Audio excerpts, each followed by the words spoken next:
নমস্কাৰ সকলোলৈকে মোৰ অন্য এটা ভিডিঅ'ত আপোনালোকক স্বাগতম জনাইছো। ভাৰতবৰ্ষৰ স্বাধীনতা সংগ্ৰামত দেশৰ বাবে হাঁহিমুখে নিজৰ জীৱন উৎসৰ্গা কৰা সেইগৰাকী মহান নাৰী কনকলতা বৰুৱাৰ বিষয়ে আজি এই ভিডিঅ'টোত আলোচনা কৰিম। সৰুতেনো তেওঁ কেনেকৈ মৃত্যুহাৰা হৈ মৃত্যুবাহিনীত যোগ দিছিল, কেনেকৈ গুলীবদ্ধ হ'ব লগা হৈছিল আৰু তেওঁৰ লগত মুকুন্দ কাকতিয়েনো কেনেকৈ মৃত্যুবৰণ কৰিব লগা হৈছিল, আজি সকলোবোৰ কথা এই ভিডিঅ'টোত আলোচনা কৰিম। তেনেহ'লে বলক ভিডিঅ'টো আৰম্ভ কৰোঁ। বিভিন্ন সময়ত জাতিৰ ইতিহাসত সভ্যতাৰ বিকাশত ভাৰতীয় নাৰীসকলে গুৰুত্বপূৰ্ণ ভূমিকা পালন কৰি আহিছে। ব্ৰিটিছৰ শাসন বিৰুদ্ধে কৰা স্বাধীনতা সংগ্ৰামতো ভাৰতীয় নাৰীসকলৰ গুৰুত্বপূৰ্ণ ভূমিকা আছে। ব্ৰিটিছসকলে ভাৰতত প্ৰায় 200 বছৰ শাসন কৰিছিল আৰু ঠিক 200 বছৰৰ পাছতেই ভাৰতে ব্ৰিটিছৰ পৰা স্বাধীনতা লাভ কৰিবলৈ সক্ষম হৈছিল 1947 চনৰ 15 আগষ্টত। ব্ৰিটিছ শাসনৰ বিৰুদ্ধে কৰা স্বাধীনতা সংগ্ৰামত ভাৰতীয় নাৰীসকলৰ ভিতৰত অসমৰ এগৰাকী সাহসী নাৰী আছিল কনকলতা বৰুৱা, যিয়ে অত্যম্য সাহসেৰে ব্ৰিটিছসকলৰ বিৰুদ্ধে যুঁজ দি প্ৰাণ আহুতি দিয়া অসমৰ এগৰাকী সাহসী নাৰী।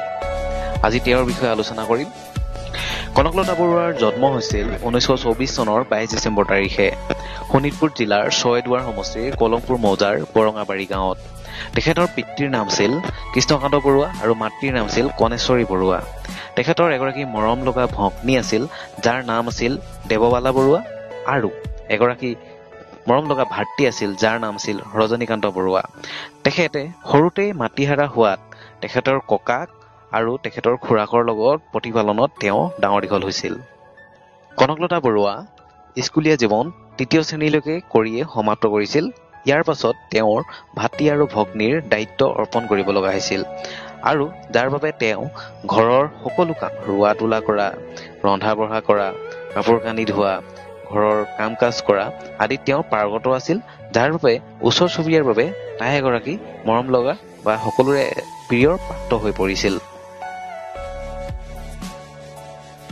কনকলতা বৰুৱাৰ মোমায়েক দেৱেন্দ্ৰনাথ বৰা আৰু যদুৰাম বৰা আছিল কংগ্ৰেছী নেতা, যাৰ বাবে সৰুৰে পৰা কনকলতা বৰুৱাই মহাত্মা গান্ধীৰ জাতীয় সংগ্ৰামৰ বিষয়ে শুনি আহিছিল আৰু কনকলতা বৰুৱাই জ্যোতিপ্ৰসাদ আগৰৱালাৰ দেশপ্ৰেমমূলক গানবোৰ অনবৰতে শুনি আহিছিল, যাৰ বাবে তাইও অনবৰতে চিন্তা কৰি আছিল যে ময়ো দেশৰ বাবে কি কৰিব পাৰোঁ। তেতিয়া আছিল 1942 চনৰ আগষ্ট মাহ। ব্ৰিটিছসকলে ভাৰতীয়সকলৰ বিৰুদ্ধে যি অন্যায় কৰিছিল, সেইবাবে ব্ৰিটিছক ভাৰতৰ পৰা বিদায় ল'বলৈ 1942 চনত জাতীয় পিতা মহাত্মা গান্ধীয়ে ৰাজ্যজুৰি বোম্বাইৰ গোৱালিয়া টিংগত এক বৃহৎ গণ আন্দোলন সৃষ্টি কৰিছিল, যাৰ নাম আছিল ভাৰত ত্যাগ আন্দোলন। আৰু এই আন্দোলনতেই মহাত্মা গান্ধীয়ে কৰিম কিবা মৰিম শ্লোগানটি প্ৰদান কৰিছিল। ইয়াৰ ফলস্বৰূপে অসম ৰাজ্যতো ভাৰত ত্যাগ আন্দোলনৰ তীব্ৰৰূপে প্ৰচাৰ হৈছিল, যাৰ বাবে অসমত জাতি বৰ্ণ নিৰ্বিশেষে সকলোবোৰ জনসাধাৰণ আন্দোলনত অংশগ্ৰহণ কৰিছিল। সেই সময়ত আন্দোলনৰ নেতৃত্ব বহন কৰিছিল পুষ্পলতা দাস, আৰু যিয়ে এটা বাহিনী সৃষ্টি কৰিছিল, এটা সংগঠন সৃষ্টি কৰিছিল, যিটোৰ নাম আছিল মৃত্যু বাহিনী। আৰু এটা গুৰুত্বপূৰ্ণ কথা যে কনকলতা বৰুৱাই মৃত্যু বাহিনীতে যোগদান কৰিছিল। সিদিনা আছিল 1942 চনৰ 8 ছেপ্টেম্বৰ। এতিয়ালৈকে কনকলতা বৰুৱা মাত্ৰ 16 বছৰ। 1942 চনৰ 8 ছেপ্টেম্বৰ দিনটোতে সকলোবোৰ সংগ্ৰামী নেতা আহি জাৰ্নিয়াল সত্ৰত সমবেত হৈছিল আৰু 1942 চনৰ 20 ছেপ্টেম্বৰ দিনটো ধাৰ্য কৰিছিল সকলোবোৰ আৰক্ষী চকীত জাতীয় পতাকা উত্তোলন কৰাৰ কাৰ্যসূচী ৰূপায়ণ কৰিবলৈ। আন্দোলনকাৰীসকলে সিদ্ধান্ত কৰিছিল যে একেবাৰে আগফালে থাকিব মৃত্যু বাহিনী, তাৰ পাছত থাকিব শান্তি বাহিনী, আৰু নেতৃত্বত থকা পুষ্পলতা দাসেই জাতীয় পতাকা উত্তোলন কৰাৰ কাৰ্যসূচী হাতত লৈছিল।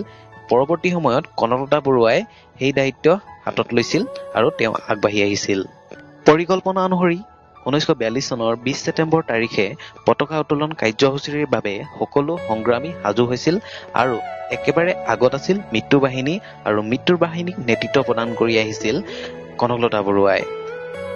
সংগ্ৰামীসকলে শোণিতপুৰ জিলাৰ গহপুৰ আৰক্ষী চকীত পতাকা উত্তোলন কৰিবলৈ আগবাঢ়ি আছিল আৰু গহপুৰ থানাৰ ভাৰপ্ৰাপ্ত বিষয়া ৰেৱতী মোহন হোমৰ নেতৃত্বত এটি আৰক্ষীৰ এটা সশস্ত্ৰী দলে আন্দোলনকাৰীসকলক বাধা প্ৰদান কৰি আহিছিল।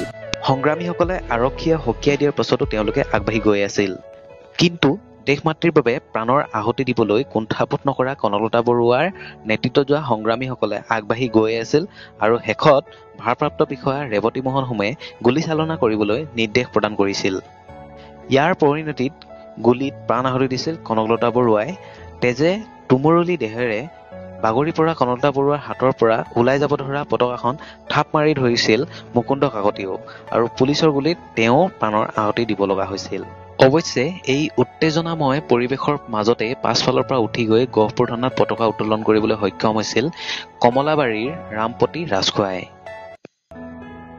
ভাৰতবৰ্ষৰ স্বাধীনতা সংগ্ৰামৰ ইতিহাসত নিজৰ নাম সোণালী আখৰেৰে লিখি থৈ দেশৰ বাবে হাঁহিমুখে নিজৰ জীৱন উচৰ্গা কৰিলে 16 বছৰীয়া কনকলতা বৰুৱাই। বৰ্তমান অসম চৰকাৰে এইগৰাকী শ্বহীদৰ সোঁৱৰণত তেজপুৰ অসামৰিক চিকিৎসালয়খন উচৰ্গা কৰিছে। আজিৰ ভিডিঅ'টো ইমানতে অন্ত পৰিছে। আপোনালোকে শেষৰ বাবে চোৱাৰ বাবে ধন্যবাদ। এজন প্ৰকৃত অসমীয়া হিচাপে অসমৰ গৌৰৱ গাথাক লৈ মই গৌৰৱান্বিত। এই গৌৰৱ গাথা অসমীয়া নৱপ্ৰজন্মৰ আগত আগবঢ়াই দিয়াৰ বাবে মই এটি সামান্য চেষ্টা কৰিছোঁ। আজি প্ৰথমটো ভিডিঅ' কনকলতা বৰুৱাৰ ওপৰত, আৰু যদি ভিডিঅ'টো ভাল পালে তেনেহ'লে আপোনালোকৰ পৰিয়ালবৰ্গলৈ শ্বেয়াৰ কৰি দিব আৰু মোৰ এনেধৰণৰ ভিডিঅ' পাই থাকিবলৈ চেনেলটো ছাবস্ক্ৰাইব কৰি থ'ব। ধন্যবাদ।